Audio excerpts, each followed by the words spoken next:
दुनिया में हंगामा मच गया।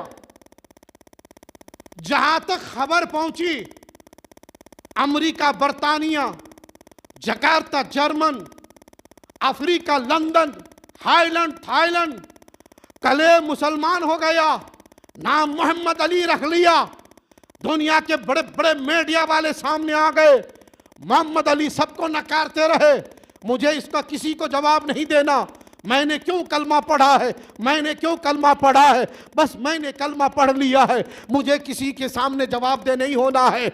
मगर जो खेल कंपनी के जो है क्या बोलते हैं विभाग है, उसकी जो संस्था है, उसकी जो कमेटी है, उसने कहा कले तुम्हें तो इसका जवाब देना पड़ेगा कि तूने कलमा क्यों पढ़ा। इसलिए कि आज तक दुनिया में तू एक ईसाई खिलाड़ी के नाम से जाना जाता है। अब जब तूने कलमा पढ़ लिया है, तूने मोहम्मद रसूलुल्लाह का दीन कबूल कर लिया है, तो तुझे दुनिया को तो बताना पड़ेगा, क्योंकि वरना हम तुझे अपनी फील्ड से बाहर कर देंगे। मोहम्मद अली कले कहता है फिर तुम मुझे फील्ड में रखो या ना रखो, मुझे खिलवाओ या ना खिलवाओ, मैं जमाने में खाली खेलने के लिए पैदा नहीं हुआ, बल्कि जिस दिन से मैंने इस्लाम कबूल किया है, मैंने ये तहिया किया है खेल का मौका मिलेगा तो मुझे खेलना भी है, और तबलीग का मौका मिलेगा जो तो मुझे तबलीग भी करना है। अल्हम्दुलिल्लाह अल्हम्दुलिल्लाहिल्लज़ी हदाना सवाअत-तरीक़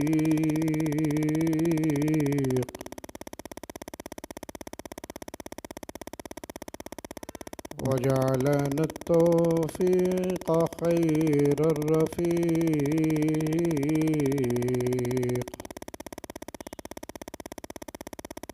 अम्मा बाद अऊज़ु बिल्लाहि मिनश्शैतानिर्रजीम।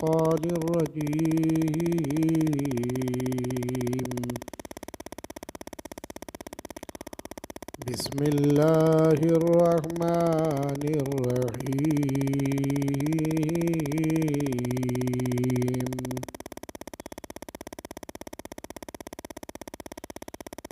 लक़द कान लकुम फ़ी रसूलिल्लाहि उस्वतुन हसनह। सदक़ल्लाहुल अलियुल अज़ीम।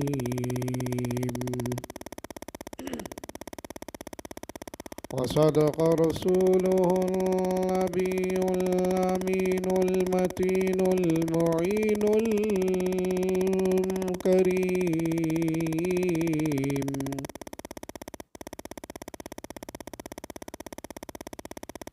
वनहनु अला ज़ालिका लमिनश्शाहिदीन वश्शाकिरीन।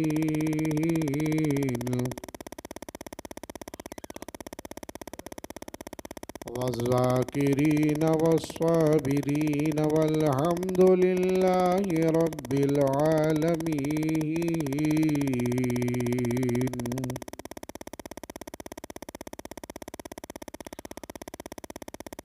हाज़रीन सामीन, क़ुरान मुक़द्दस की जो आया मुबारका मैंने तिलावत करने का शर्फ़ हासिल किया है, उसकी रोशनी में कुछ अर्ज़ करूँ उससे क़ब्ल सय्याह लामका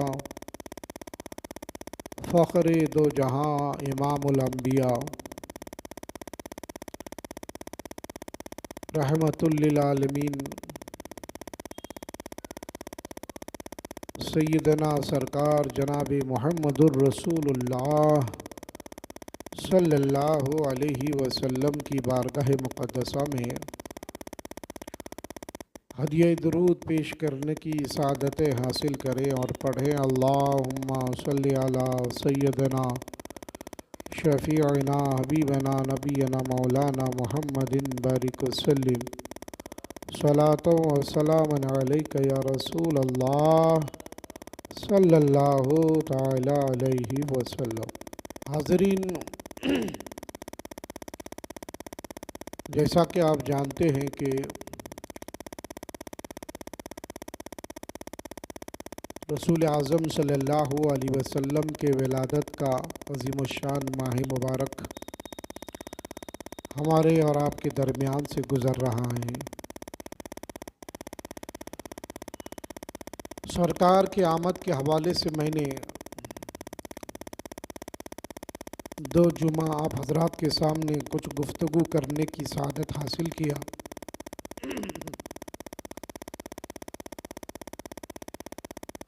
मैंने सोचा कि आज सीरत रसूल के हवाले से कुछ गुफ्तगू आप हजरात के सामने की जाए।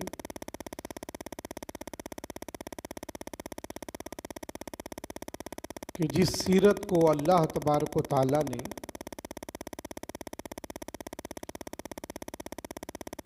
मुसलमान के होने के बाद या मुसलमानों के लिए लाजिम और ज़रूरी करार दिया है।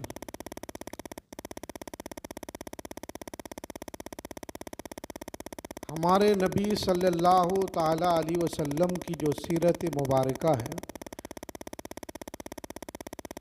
वो पूरी कायनात में किसी की भी सीरत मुहम्मदुर रसूलुल्लाह सल्लल्लाहु अलैहि वसल्लम की सीरत के किसी हिस्से का, अदना हिस्से का भी मुतहम्मिल नहीं है।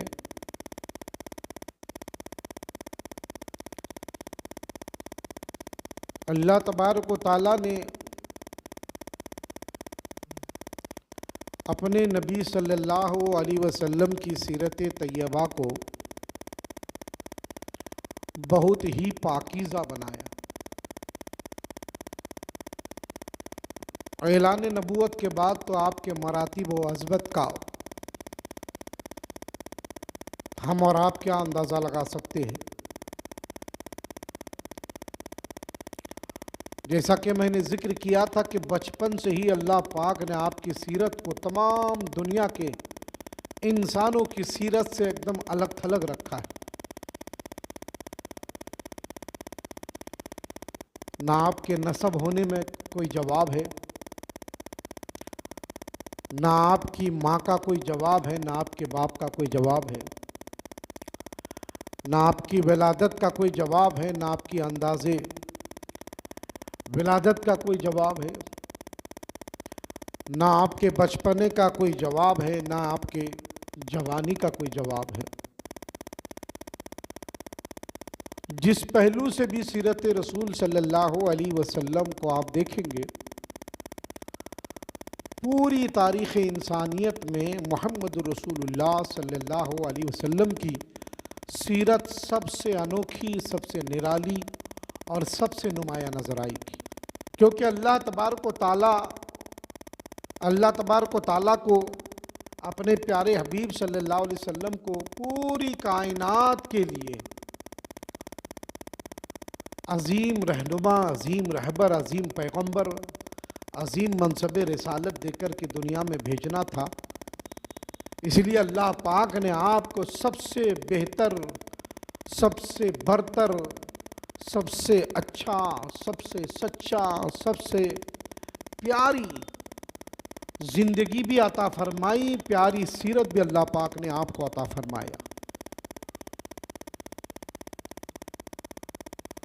बचपने का जिक्र आप सुन रहे थे, यही तो सीरत रसूल है। सिर पे बैठ के खाना खाना, सोने से पहले दुआ पढ़ना, सोने के बाद उठते वक्त दुआ पढ़ना, घर से निकलते वक्त दुआ पढ़ना, वज़ू करते वक्त दुआ पढ़ना, वज़ू के बाद दुआ पढ़ना। सिर्फ यही नबी की सीरत नहीं है। नबी की सीरत ये भी है कि जब नबी के बचपने में आपके कदमों को धो करके पानी बीमारों को पिलाया जाता तो बीमारों को अल्लाह शिफा अता फरमा देता था। ये भी नबी की सीरत है।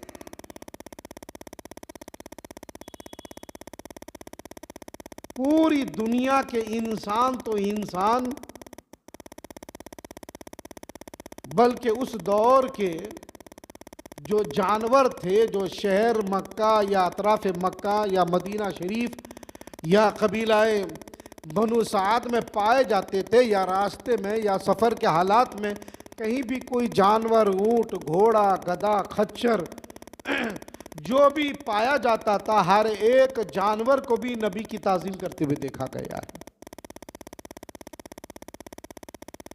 ये इंसान सरकशी की बुनियाद पर, इंसान कुफ्र में मुब्तला होने की बुनियाद पर मुहम्मदुर रसूलुल्लाह सल्लल्लाहु अलैहि वसल्लम की शनाख्त और पहचान से इनकार तो कर सकता है, मगर जो और मखलूक़ात हैं उन्होंने बरजस्ता हमारे नबी को ही नबी माना है।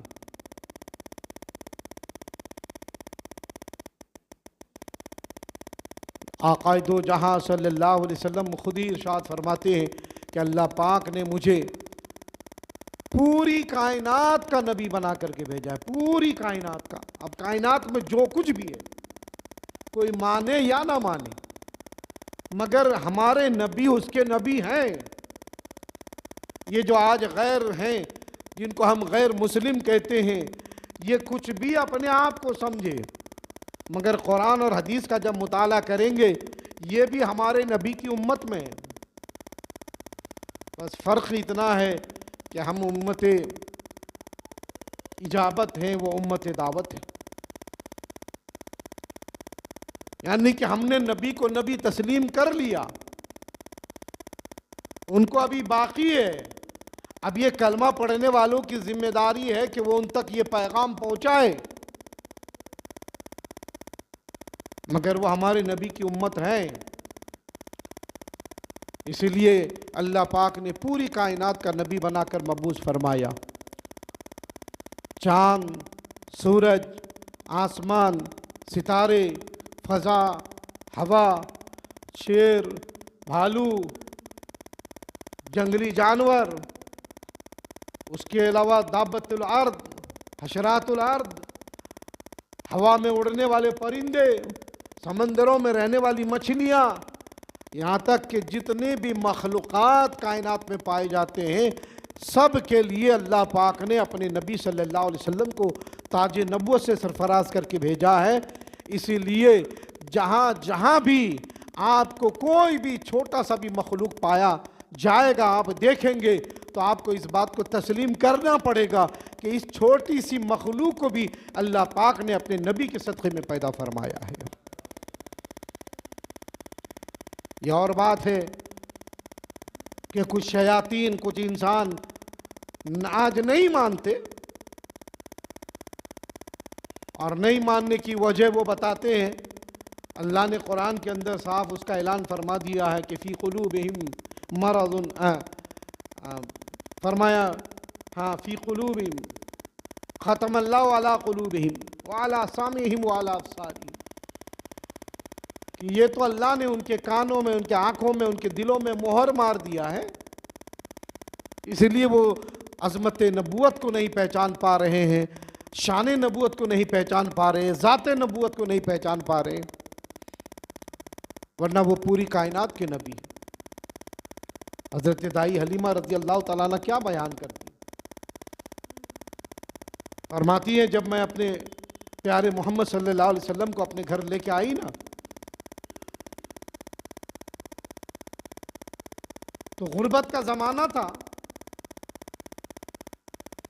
पूरा अरब, कुछ लोग कारोबारी, दौलतमंद, धनी थे, बाकी ज़्यादातर लोग गुर्बत की ज़िंदगी गुजारते थे।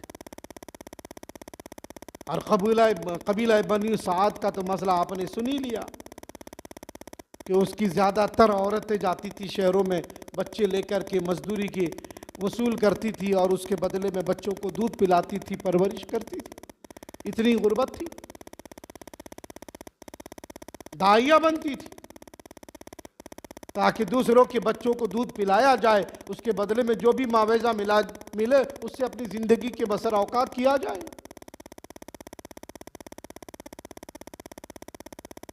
फितरी तकाज़ों की बुनियाद पर हर बच्चे को खिलौनों की ज़रूरत होती है, मगर मेरे पास दाई हलीमा कहती है कि खिलौना खरीदने का, उस दौर में जो भी मिट्टी के खिलौने चलते थे, आपने भी अपने बचपन में देखा होगा। आजकल प्लास्टिक के, फाइबर के, तरह तरह के जो है खिलौने बनाए जा रहे हैं बच्चों के लिए। हमारे बचपन में तो अक्सर मिट्टी के ही खिलौने मिलते थे। फरमाती है कि मेरे पास इतना पैसा भी नहीं था कि मैं कोई खिलौना खरीद के मोहम्मद को खेलने देती।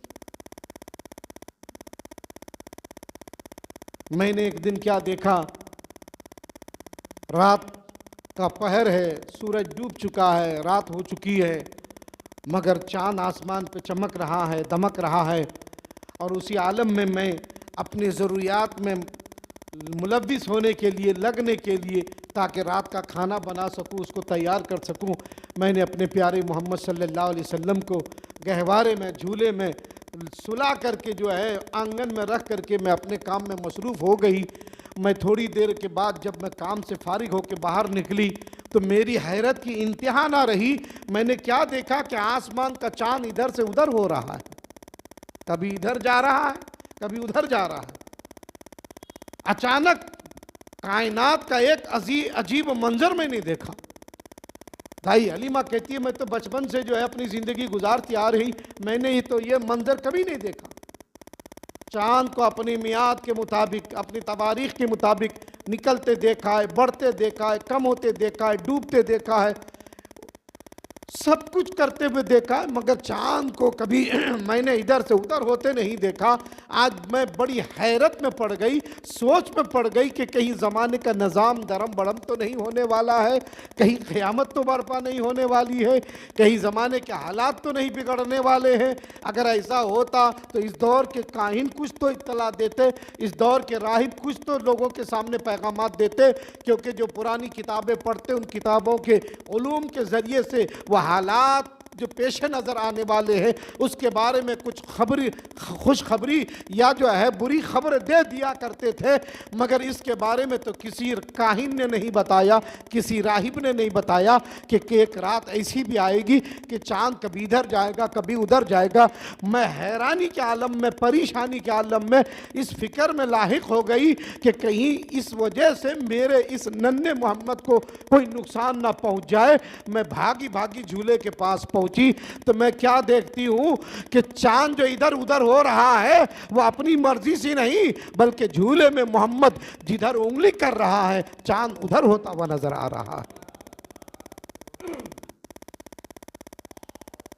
यह है मोहम्मद रसूलुल्लाह सल्लल्लाहु अलैहि वसल्लम, जो इतना अजीम पैगंबर अल्लाह पाक ने हमको, आपको, सबको अता फरमाया है। तारीख़ इंसानियत में आपको कोई बच्चा ऐसा मिलेगा? आपने पढ़ा होगा, बड़े बड़े लोगों की तारीखें पढ़ी होगी आप, अरे बड़े बड़े की तो आपको विलादत की कोई हिस्ट्री नहीं मिलेगी। आज के इस तरक्की याफ्ता दौर में दवाखानों में नर्सों के सामने, डॉक्टरों के सामने पैदा होने वाले बच्चों की कैफियत नहीं बता सकती उसकी माँ, डॉक्टर नहीं बता सकते, बस पैदा हुआ इतनी खबर है, वजन किया गया, उसको तोला गया इतनी खबर है, कितने किलो हुए इतनी खबर है, उसकी कैफियत नहीं बता सकते। मुट्ठियाँ खुली है या बंद नहीं मालूम, आंखें खुली थी या बंद थी नहीं पता, चेहरे के अंदर रंगत कैसी थी नहीं खबर, मुस्कुरा रहे थे या रो रहे थे नहीं पता, जब नहीं रोता तो रुलाया जाता है, कोई कैफियत और हालात नहीं बता सकते। तारीख़ इंसानियत में बड़े बड़े लोगों ने जन्म लिया है, आप हिस्ट्री पढ़ो, किसी की भी इतनी उम्दा और पाकीज़ा हिस्ट्री नहीं मिलेगी।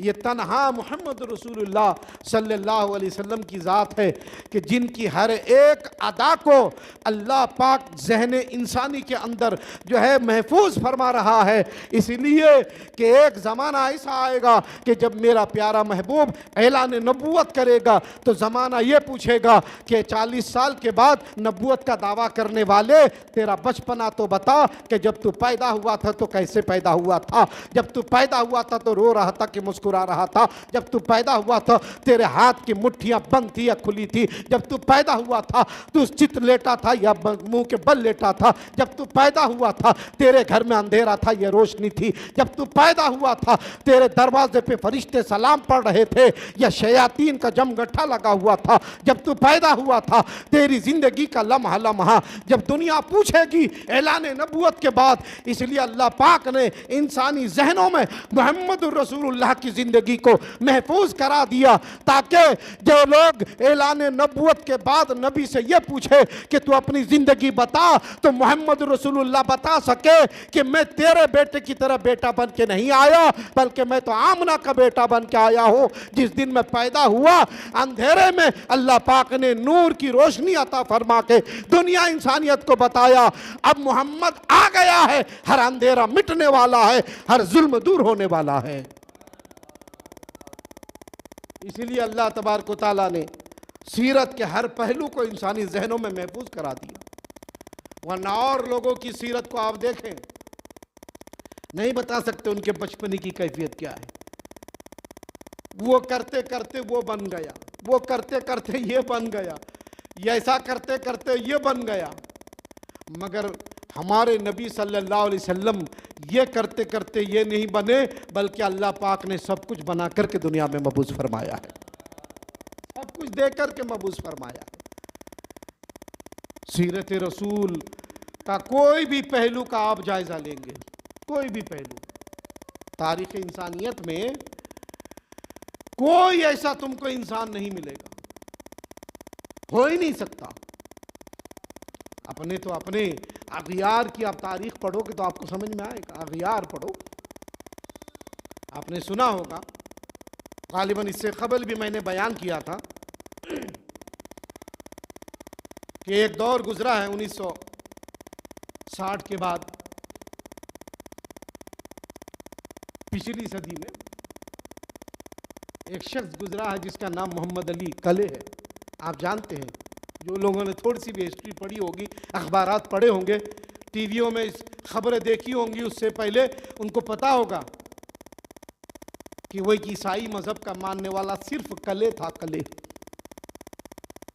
मगर जमाने का अजीम बॉक्सर था, फाइटिंग करता था, रिंगों में जाता, मुकाबला करता, अक्सर मैच जीता करता था। अमेरिका का रहने वाला, दुनिया के अंदर बहुत बड़ा दबदबा, बहुत बड़ी धाक, बहुत पहचान, बहुत इज्जत, बहुत वकार, सब कुछ था।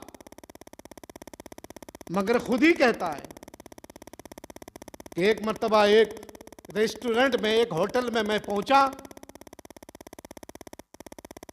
तो मुझे होटल में दाखिल होने नहीं दिया गया। मैंने पूछा भाई क्यों, मुझे नहीं जानते? सबने कहा आपको जानते हैं, आप कले हैं, दुनिया का अजीम बॉक्सर हैं आप, मगर आप इस होटल में दाखिल नहीं हो सकते। कहा क्यों? कहा यहाँ सिर्फ गोरे लोग दाखिल होते हैं, कालों को इजाजत नहीं है। सिर्फ वो नस्ल जो बरतानिया और अमेरिका के असली नस्ल है, ये काले तो सब हबशी हैं, यहाँ किसी काले को दाखिल होने की इजाज़त नहीं है। हमारे यहाँ पे पूरे होटल का सिस्टम यही है, इसलिए आप दुनिया के अजीम बॉक्सर हैं मगर आपको इजाज़त नहीं है यहाँ दाखिल होने की। काले कहता है मैं हैरान हो गया, मैं परेशान हो गया, मेरी इतनी शनाख्त, इतनी पहचान, इतना वक़ार, इतनी इज्जत, दुनिया का हर शख्स उस दौर में मुझे जानता था जब व्हाट्सएप का ज़माना नहीं था, फेसबुक का ज़माना नहीं था, यूट्यूब का ज़माना नहीं था। उसके बावजूद मेरे मैचेस, जितने मैं मैच खेलता था, सबको टीवी में नश्र किया जाता था। जो लोग टीवी देखते थे, जो लोग मैच का शौकीन होते थे, वो जानता है कले कौन है।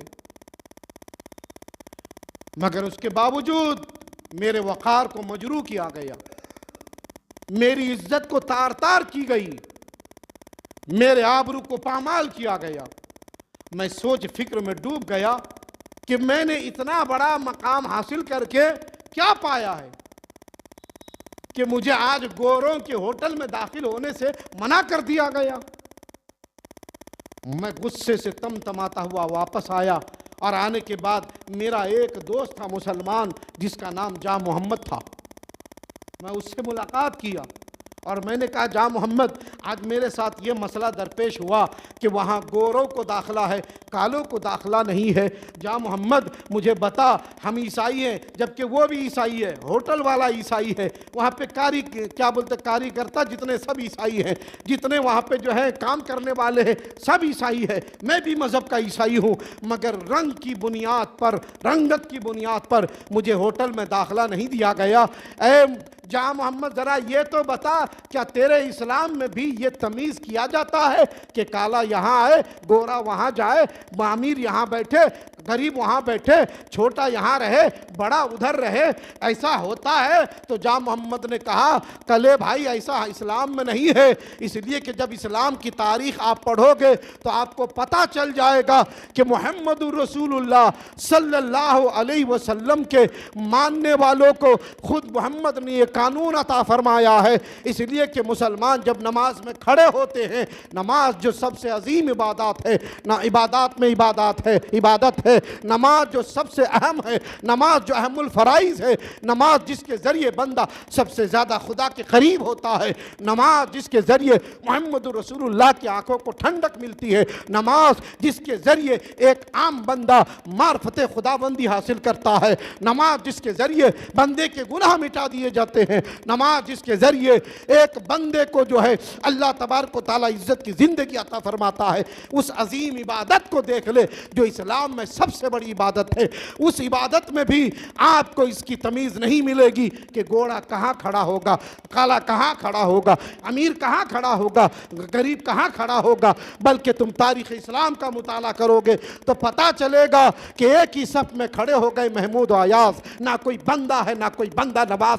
बादशाह जिस सफ़ में खड़ा होता है उसी सफ़ में रिया भी खड़े होते हैं। ये इस्लाम का मिजाज है, ये इस्लाम का सबक है, ये इस्लाम का पाठ है जो दुनिया इंसानियत को बताया जाता है कि खुदा की बारगाह में कोई अमीर नहीं है, कोई गरीब नहीं है। हाँ, खुदा की बारगाह में वो मुकर्रम है जो सबसे ज़्यादा तकवा शियार है, परहेजगार है, मुत्तकी है, अल्लाह का बरगजीदा बंदा बनता है, उसी को अल्लाह तबारक व तआला बुजुर्गी अता फरमाता है।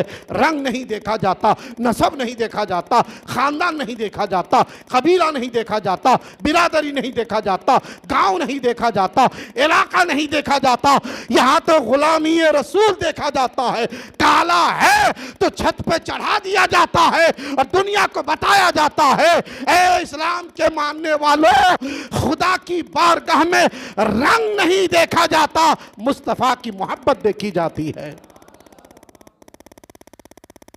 मोहम्मद अली कले कहता है कि फिर मैंने जा मोहम्मद से कहा, मुझे कोई ऐसी किताब ला के दो जो तेरे इस्लाम के बारे में हो। कहता है, मैंने सीरत रसूल दिया, पढ़ो इसको। कले कहता है, मैंने सीरत रसूल पढ़ना शुरू किया तो मैं हैरत में पड़ गया, मैं हैरत में पड़ गया कि मोहम्मद रसूलुल्लाह की सीरत इतनी अनोखी सीरत। वो कहता है, मैं ईसाइयत का मानने वाला था, मैंने ईसा अलैहिस्सलाम की भी हिस्ट्री पढ़ा, उनकी भी तारीख़ पढ़ा। अल्लाह पाक ने उनको बचपने में ताज नबूवत से सरफराज फरमाया, ख़ुद नबी बन करके बचपने में आए, ख़ुद अपने झूले में, अपने गहवारे में आपने अपनी नबूवत का ऐलान फरमाया। हज़रत ईसा अलैहिस्सलाम ने कहा, ऐ लोगों, मैं अल्लाह का नबी हूँ, अल्लाह ने मुझे किताब अता फरमाया है। और मैंने मूसा अलैहिस्सलाम की भी हिस्ट्री पढ़ी और अम्बियाओं की भी सीरत पढ़ी है। मैंने और दुनिया के बड़े बड़े इंसानों की तारीख़ पढ़ी है, जो हमारे अगियार, जो दुनिया में गैर मुस्लिम कहलाते हैं, उनके रहनुमाओं की भी हिस्ट्री मैंने पढ़ी है। मगर जब मैंने मोहम्मद रसूलुल्लाह की सीरत पढ़ना शुरू किया तो मैं हैरत व इस्तेजाब में डूब गया कि ऐसा कैसे हो सकता है कि एक बच्चा बचपने में अपनी फितरी तकाज़ों की बुनियाद पर पैदा होता है, मगर जब मोहम्मद रसूलुल्लाह आता है तो फितरी तकाज़ों की बुनियाद पर नहीं, बल्कि अल्लाह उसे दुनिया में अनोखे अंदाज में भेजता है, और ऐसा अंदाज कि ज़माने में किसी खित्ते में इस तरह का बच्चा नहीं पैदा होता। कहा दुनिया का हर बच्चा तो रोता हुआ पैदा होता है, एक तन्हा मोहम्मद है जो मुस्कुराता हुआ पैदा होता है। मैं हैरत में पड़ गया, बच्चा फितरी तकाजों की बुनियाद पर पैदा होता है तो रोता है, मगर मोहम्मद क्यों मुस्कुरा रहा है? तो मुझे बरजस्ता इसका जवाब यह मिला कि मोहम्मद रोता इसलिए नहीं कि वो तो रोतों को हंसाने के लिए पैदा हो रहा है, वो तो रोतों को हंसाने के लिए पैदा हो रहा है।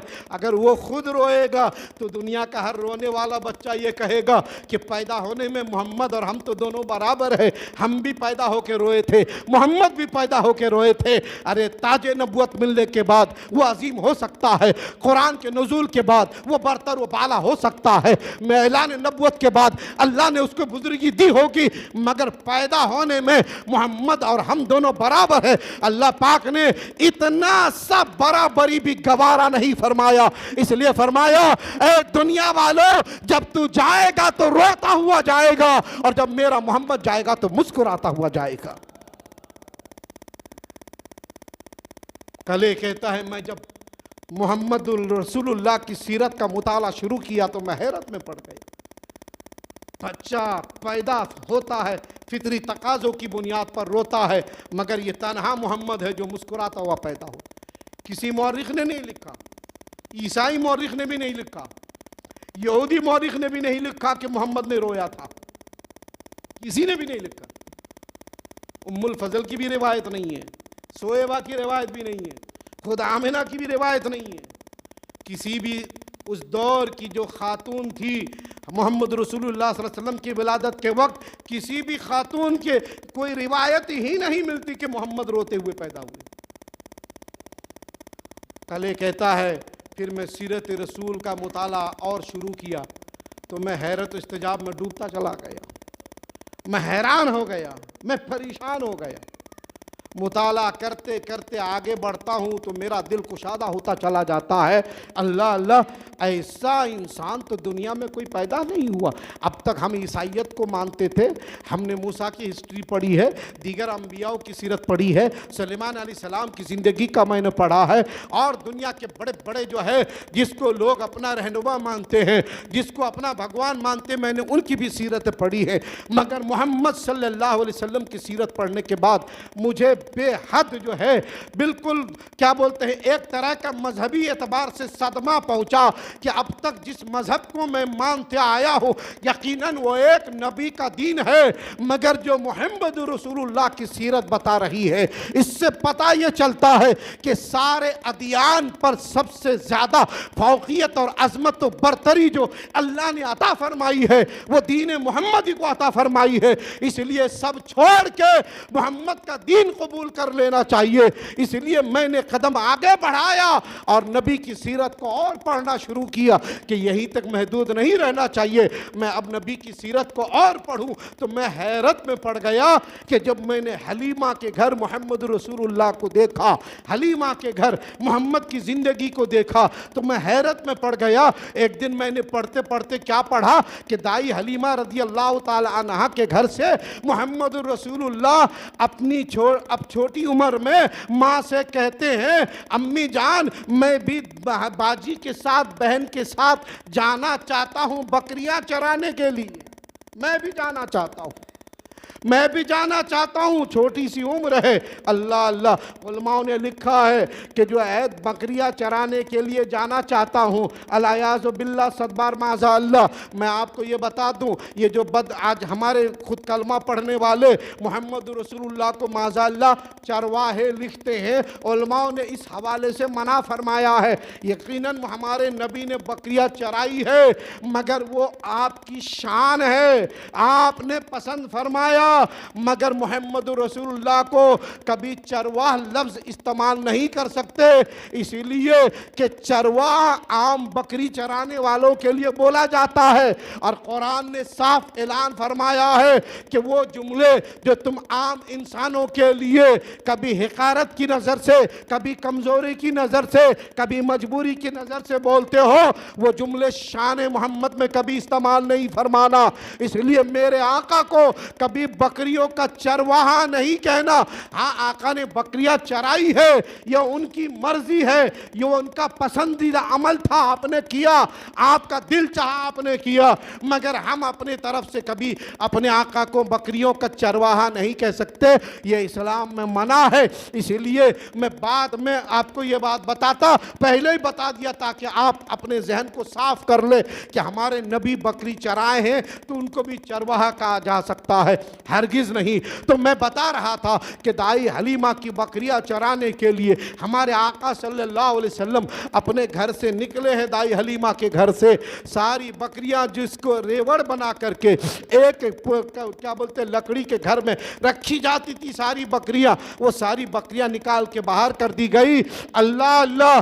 और उसके बाद हज़रत हलीमा की बेटी हज़रत शीमा रज़ी अल्लाह ताला अन्हा, और उसके बाद आपके जो बेटे थे, जो रज़ाई भाई थे हमारे नबी सल्लल्लाहु अलैहि वसल्लम के, वो बकरियां लेकर के आगे बढ़ने लगे। तो अपने भाई, उस दौर के भाई जनाब मोहम्मद रसूलुल्लाह को अपने साथ में लिए और कहे चलो बकरियां आगे चलो जैसा रोज चलती हो, मगर एक भी बकरी आगे नहीं बढ़ती। हैरत इस्तेजाब में डूब जाते हैं बहन भी, भाई भी, आखिर मामला क्या है, माजरा क्या है, ये बकरियां आगे क्यों नहीं जाती है? चरने का टाइम हो गया है, खेत में जंगल में जाने का वक्त हो गया है, मगर बकरियां आगे नहीं जा रही है। दाई हलीमा अपने घर से निकलती है, क्या बात है मेरे बच्चों, बकरियां क्यों नहीं लेके जा रहे हो? अर्ज करती है शीमा, अम्मी जान बकरियां आगे नहीं जा रही है, मार रहे तब भी नहीं जा रही है, हकाल रहे तब भी नहीं जा रही है। दाई हलीमा कहती है बेटी तुमने गलती कर दी है इसलिए बकरी आगे नहीं जा रही। कहा क्या गलती की है? कहा ये जो छोटा सा नन्ना मोहम्मद है ना, इसको तुम आगे लो, उसके बाद बकरियां पीछे पीछे जाएंगी, इसीलिए कि दुनिया जाने या ना जाने बकरियां जानती है ये मोहम्मद आम बच्चा नहीं है, अल्लाह ने ताजे नबुव्वत दे करके दुनिया में भेजा है। चुनांचे हमारे प्यारे आका सल्लल्लाहु अलैहि वसल्लम को आगे किया गया, शीमा ने उंगली पकड़ी, आगे आगे चलती रही, पीछे पीछे बकरियां चलती रही। कले कहता है मैं हैरान हो गया कि जिसके बचपने की ताजीम में बकरियां जानती और पहचानती है वो तो आम बच्चा नहीं हो सकता, वो तो दुनिया का कोई आम बच्चा नहीं हो सकता। और फिर मैं उस वक्त और हैरानी में डूब गया कि बकरियां जब जंगल में चढ़ती हैं, आप जानते हैं अक्सर जंगलों में भेड़िए शेर पाए जाते हैं, मगर जिस एतराफ में हमारे मोहम्मद उस उम्र में होते, उस उम्र में जिस दिन बकरियां चराने जाते, कोई भेड़िया कोई शेर किसी बकरी पे हमला नहीं करता, नहीं करता, इसलिए कि सब जानते हैं कि आज मोहम्मद साथ में आए हैं, कोई नहीं करता। बात रिवायत में तो ये भी आया है कि मोहम्मद रसूलुल्लाह सल्लल्लाहु अलैहि वसल्लम जो है कई दिन के बाद एक दिन नहीं गए बकरियां चराने के लिए, तो जंगल के जो शेर थे वो परेशान हो गए। आज तो हम मुसलमान अपने नबी के लिए कभी परेशान नहीं होते ना, है ना। अभी वो गिरी महाराज कौन है, वो बम्बई का, क्या बोला है, कितने मुसलमानों को टेंशन है,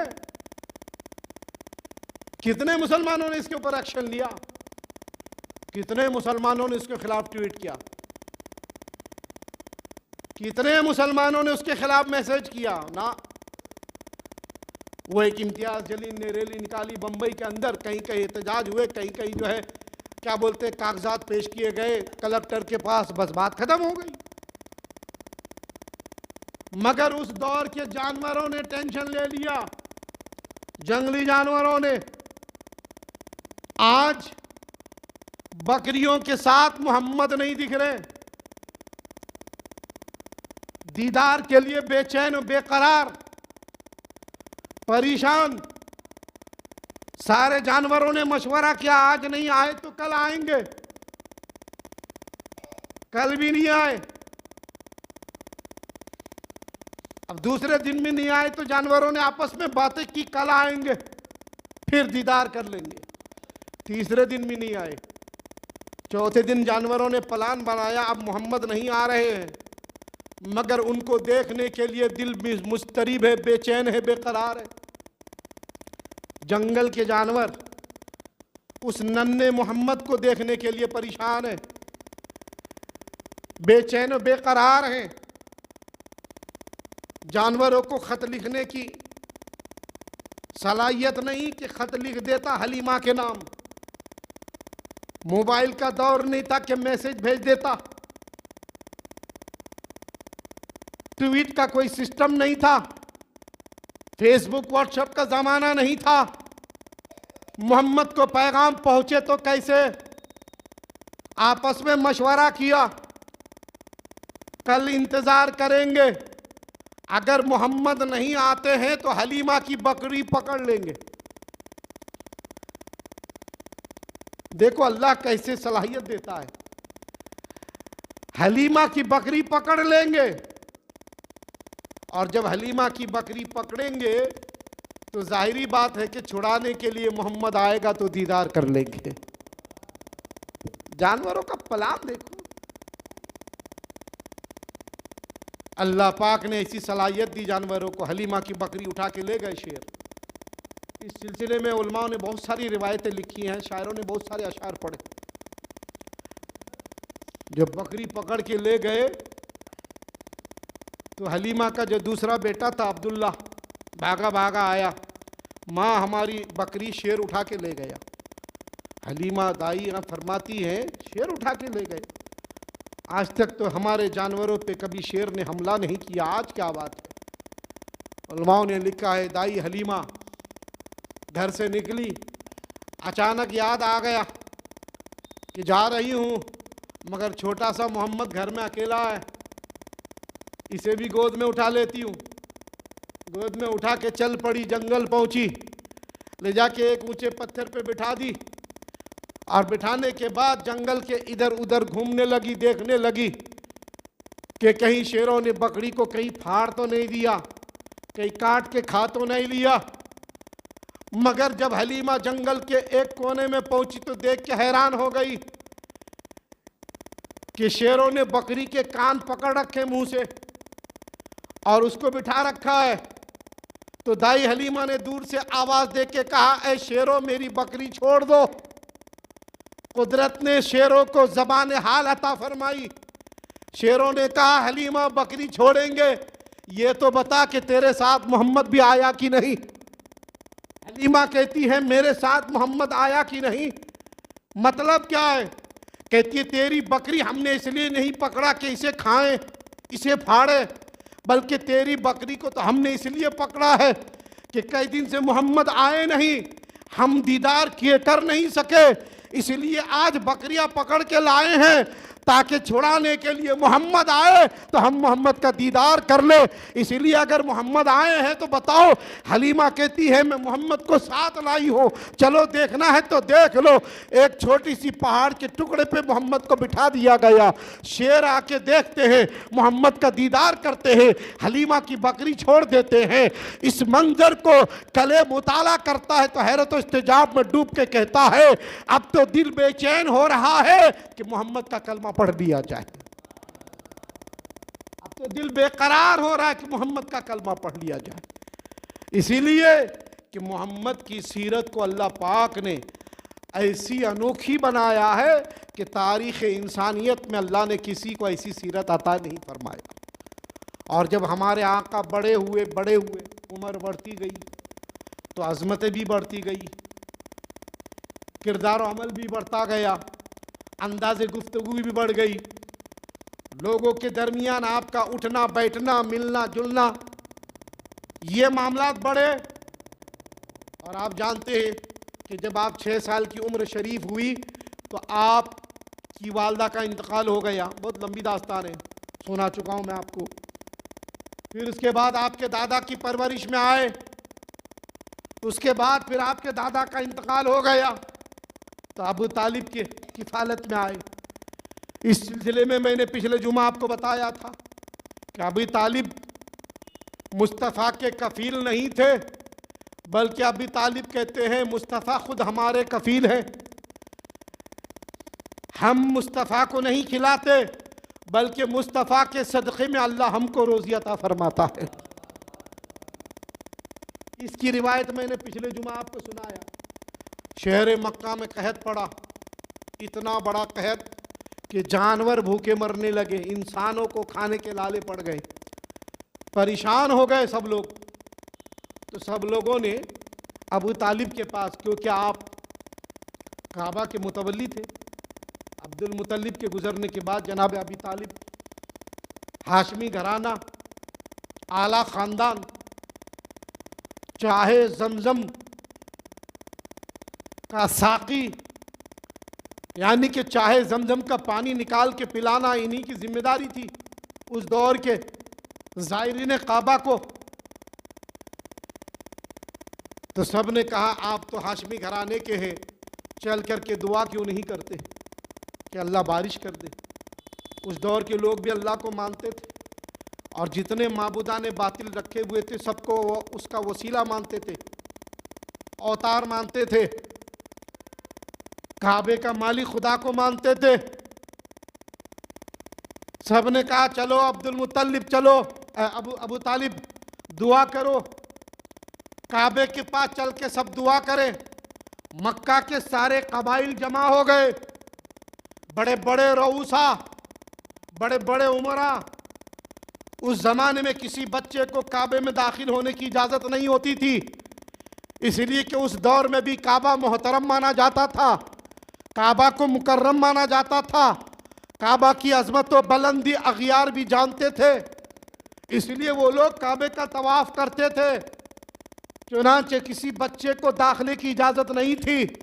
मगर जनाब अबी तालिब जब अपने घर से निकले तो 8 साला मोहम्मद की उंगली पकड़ के निकले और काबे के हरम में जब दाखिल हुए तो और कबाइल के लोगों ने कहा, अब्दुल मुत्तलिब, अबू तालिब, क्या आपको पता नहीं है कि अपने कबाइल के जब जिम्मेदारान जमा होते हैं उस मजलिस में किसी बच्चे को लाया नहीं जाता। तो अब अबी तालिब कहते हैं आप लोग खामोश रहिए, आप इस बच्चे को बच्चा ना समझिए। हम सब जितने रऊसाए मक्का हैं, जितने कबाइलों के सरदार हैं, हम सब निकम्मे हैं। हमारी इतनी औकात नहीं है कि हम रब्बे काबा की बारगाह में इल्तिजा करके इस खुश्क मौसम में बारान रहमत को बुला ले, इस जो है कहत साली को दूर करा ले। इसीलिए मैं यकीन करता हूँ, मेरा अकीदा और ईमान है कि आज अल्लाह पाक जो हमें बारिश देगा ना, वो इसी बच्चे के सदक़े में देगा।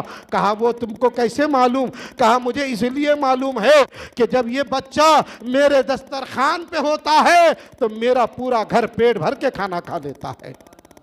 इसीलिए लोगों तुम सब यकीन जानो इस बच्चे के सदक़े में अल्लाह आज बारिश अता करेगा। कहा ठीक है। चुनांचे उलमाओं ने लिखा है सारे कबाइल खड़े हो गए, चलो आज अबी तालिब का तमाशा देख लिया जाए। अबी तालिब अपने लख्त जिगर अपने भतीजे को उंगली पकड़ के काबे के करीब ले जाते हैं और काबे में पीठ लगा करके अपने प्यारे मोहम्मद को बिठा देते हैं। और बिठाने के बाद अबी तालिब दुआ करते हैं, ए परवरदिगारा, ए सारी कायनात के मालिक, ए सारी कायनात के खालिक, ए सारी कायनात को खिलाने पिलाने वाला, हमारी इतनी बसात नहीं है कि तुझ तक हमारी दुआएं मकबूल हो सके।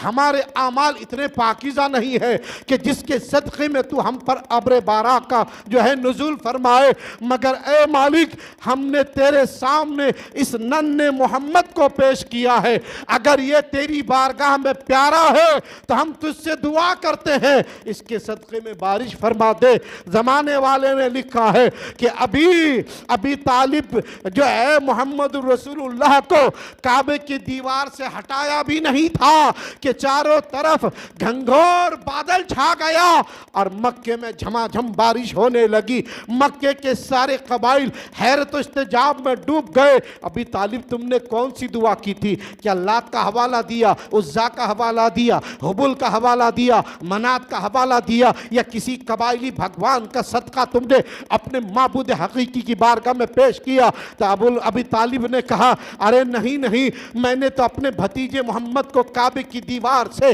उसकी पीठ लगा करके अपने खालिक की बारगाह में इसी मोहम्मद का हवाला दिया, इसलिए कि दुनिया को पता हो या ना पता हो, हाशमी घराने को मालूम था कि इसी मोहम्मद के सदक़े में अल्लाह ने तो आदम की दुआ कबूल फरमाई है, इसीलिए आज इसी का सदका दिया जाए, इसी का वसीला दिया जाए। जो ही मैंने वसीला मोहम्मद का दिया, अल्लाह ने बारिश भी फरमाई और पूरा मक्का को सैराब फरमा दिया। जरा आप अंदाजा लगाओ। कल ये कहता है मैं और हैरत में पड़ गया, क्योंकि हमने जो बड़े बड़े हस्तियों को देखा है, उनको बड़ा रुतबा, बड़ी उम्र में, मगर ये कुछ ही हस्तियां हैं जिनको अल्लाह पाक ने बचपन में ही वो अजीम बना करके दुनिया के अंदर मबूस फरमाया, जिनमें सबसे अजीम तर वो सीरत रसूल सल्लल्लाहु अलैहि वसल्लम है और वो ज़ात मोहम्मद सल्लल्लाहु ताला अलैहि वसल्लम। चुनांचे मैंने सीरत मोहम्मद का मुताला शुरू किया, पढ़ता रहा, जूं पढ़ता गया, एक से एक अजीम तर बातें मोहम्मद रसूलुल्लाह के हवाले से मिलती गई। मैं पढ़ता गया, मेरा दिल इस्लाम के ताल्लुक से कुशादा होता गया। एक एक मोजज़ात मैंने पढ़ा। मैंने क्या देखा कि जब हबीब आजमी ने चांद के हवाले से सवाल किया, इसलिए कि हबीब आजमी ने अपनी किताबों में पढ़ा था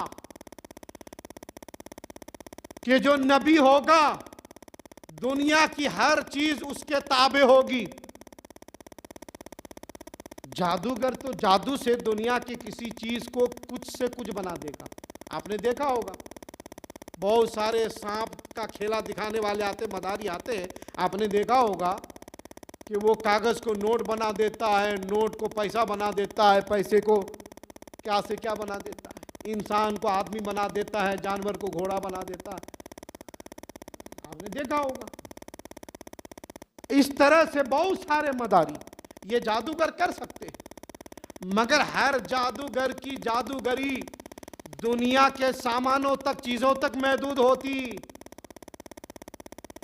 उसकी रसाई आसमान तक नहीं होती। अब अगर मोहम्मद के बारे में जो ये मशहूर है कि ये मक्का में बहुत बड़ा जादूगर है, मगर इनका दावा ये है कि ये मोहम्मद अल्लाह के रसूल है, तो चलो इसका इम्तिहान ले लिया जाए, देख लिया जाए कि ये रसूल है या जादूगर है। अगर जादूगर है तो आसमान तक नहीं पहुंच पाएगा, और अगर रसूल है तो आसमान तक पहुंच जाएगा। इसलिए वो सवाल ही कर दिया कि अगर आप नबी हैं तो चांद को 2 टुकड़ा करके दिखाइए। कितना बड़ा सवाल था, चांद को 2 टुकड़ा करके दिखाइए। मेरे आका ने फरमाया, अगर तुझे इसी को देख के मानना है तो ठीक है। आपने इशारा फरमाया, चांद 2 टुकड़ा हो गया, 2 टुकड़ा हो गया, आधा इधर आधा इधर। बस हबीब आजमी ने इस मंजर को देखा, तस्लीम कर लिया, मान लिया कि आप अल्लाह के रसूल हैं, अल्लाह के नबी हैं।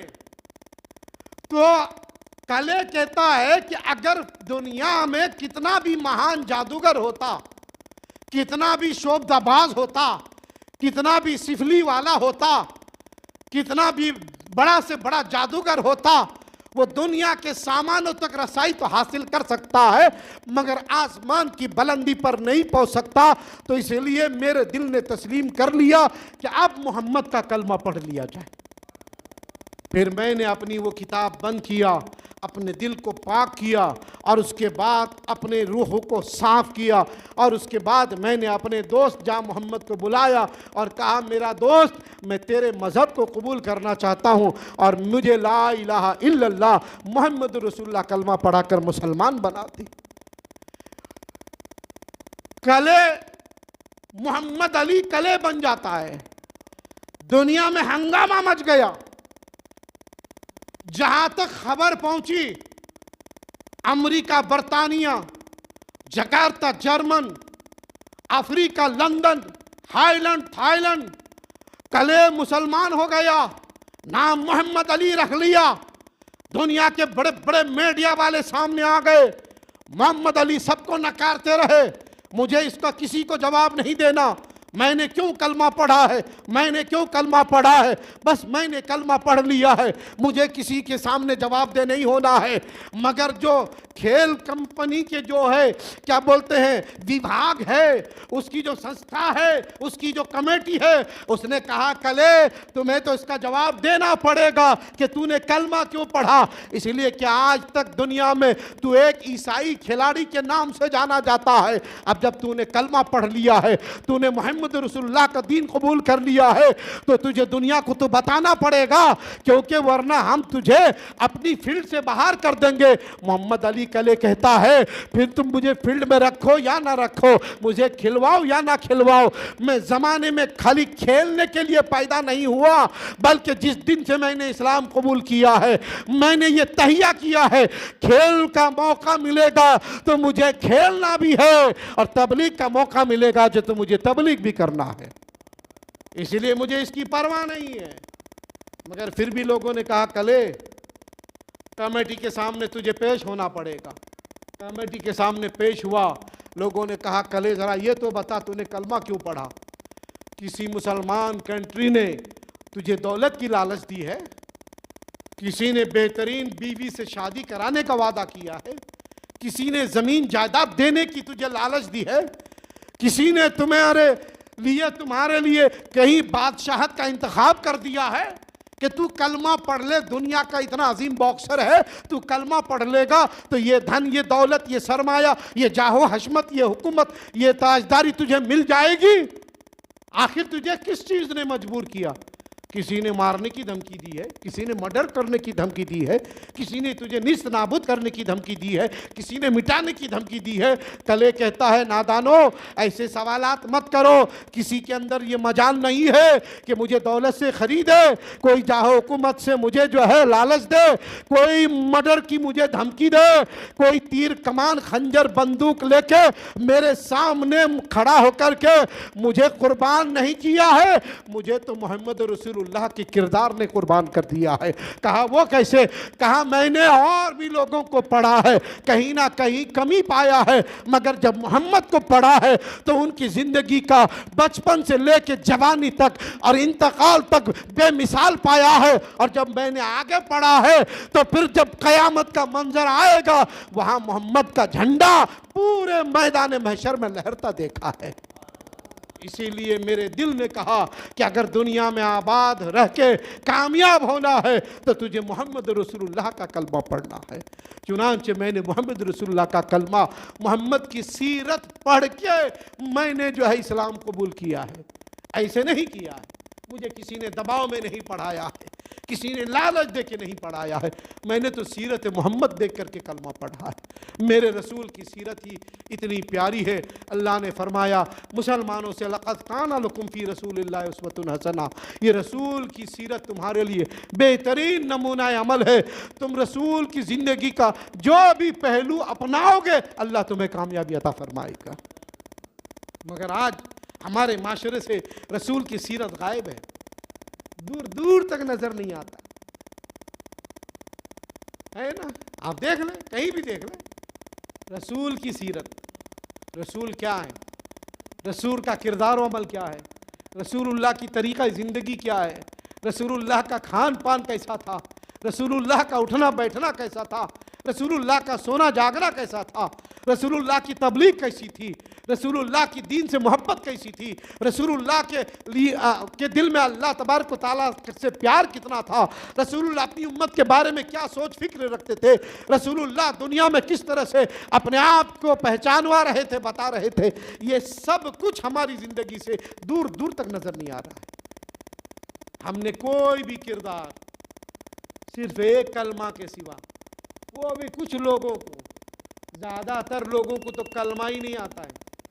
आता है? नहीं यकीन आता तो पूछ लीजिएगा,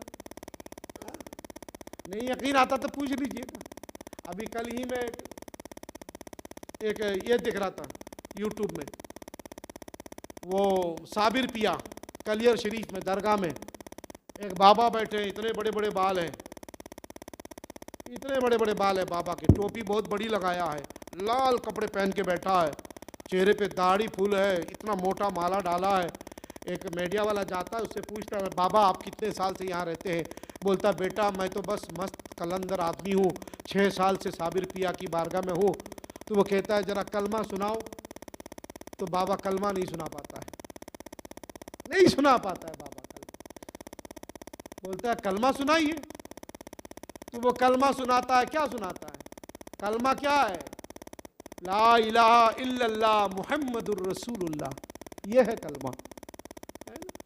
वो पढ़ता है ला इलाहा इल्लल्लाह मुहम्मदुर रसूलुल्लाह, ये मुसलमान है।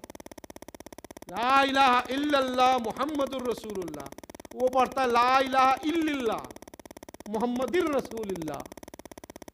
और बाबा है, आप जाके देखोगे तो अंगूठी भी मांग लोगे, ताबीज़ भी मांग लोगे, उनका हाथ भी सर पे रखवा लोगे, दुआ भी करवा लोगे, सब कुछ करवा लोगे। फिर उसी का मैंने दूसरा वीडियो देखा, उसमें पूछता है एक मीडिया वाला बाबा जरा तहियात पढ़ के सुनाओ। नहीं सुना पाता है बेचारा तहियात। तो हमारे मुसलमानों का हाल ये है, सीरत रसूल का कोई भी हिस्सा हमारी ज़िंदगी में नहीं पाया जाता, इसीलिए हम दुनिया में नाकाम हैं। कहीं भी हमारी मंजिल हमें नज़र नहीं आती है, कहीं भी, किसी भी मसले में, किसी भी मरहले में। आज लाखों मुसलमानों की बात कर रहा हूँ मैं, लाखों में से अगर 1 लाख मुसलमान होगा तो उसमें से 5000 लोग ही सही कलमा और सही नमाज पढ़ के बता पाएंगे, वरना ज़्यादातर दुनिया वाले तो यही पूछते हैं ना। आज ये जो हमारे दुश्मन हैं, हमारे मजहब के दुश्मन, वो क्या कहते हैं? वो यही तो कहते हैं कि मोहम्मद रसूलुल्लाह के नक्श कदम पर मुसलमान हिंदुस्तान के कहाँ चलते, ये मुसलमान कहाँ हुए, खुद बोलते हैं, इसलिए ये हिंदू हैं, हिंदू। आपने नहीं देखा मीडिया में? कहते इनको खुद मोहम्मद के बारे में कुछ पता नहीं है। तो ये कौन से मुसलमान हैं? इनको ये नहीं पता है कि मोहम्मद की बीवियां कितनी है, उनको ये नहीं पता कि मोहम्मद के बच्चे कितने हैं, उनको ये नहीं पता कि मोहम्मद के खुलफा कितने हैं, उनको ये नहीं पता कि नमाज़ें कितनी फ़र्ज है, उनको ये नहीं पता कि ईशा की नमाज में कितने फ़र्ज है, कितने वाजिब है, कितने सुन्नत है, कितने नफल है। तो ये कौन से मुसलमान हैं? ये चुप धोखा दे रहे हैं दुनिया को। इसलिए इनको अपने ही आबाई धर्म यानी हिंदू धर्म में वापस आ जाना चाहिए। किस लिए कह रहे हैं ये? किस लिए हमको हिंदू में गिन रहे हैं? इसलिए ना कि हमको कुछ भी पता नहीं है। किसके ताल्लुक से? अपने नबी के ताल्लुक से। अपनी ज़मीन का पता है, वो प्लाट वहाँ है, वो प्लाट वहाँ है, वो दुकान वहाँ है, वो कारखाना वहाँ है, वो फैक्ट्री वहाँ है, मेरा भाई हैदराबाद है, दामाद बम्बई में है, छोटा दामाद दुबई में, सब पता है। बैंक बैलेंस कितना है, रुपया कितना है, बचा कितना है, उधार कितना है, बाकी कितना है, सब पता है। मगर जिसका कलमा पढ़ते हैं उस मोहम्मद के बारे में कुछ पता नहीं। उनकी बीवियाँ कितनी है नहीं पता, उनके बच्चे कितने नहीं पता, उनका मकाम कितना बुलंद है नहीं मालूम। इसीलिए सारे अखियार, इसलिए ज़रूरी है कम से कम किताबें नहीं पढ़ सकते हैं, मोबाइल तो है ना, मोबाइल में अच्छे उलमाओं की कोई बयान सीरत रसूल पर सुनकर ही कुछ मालूमात हासिल कर लो।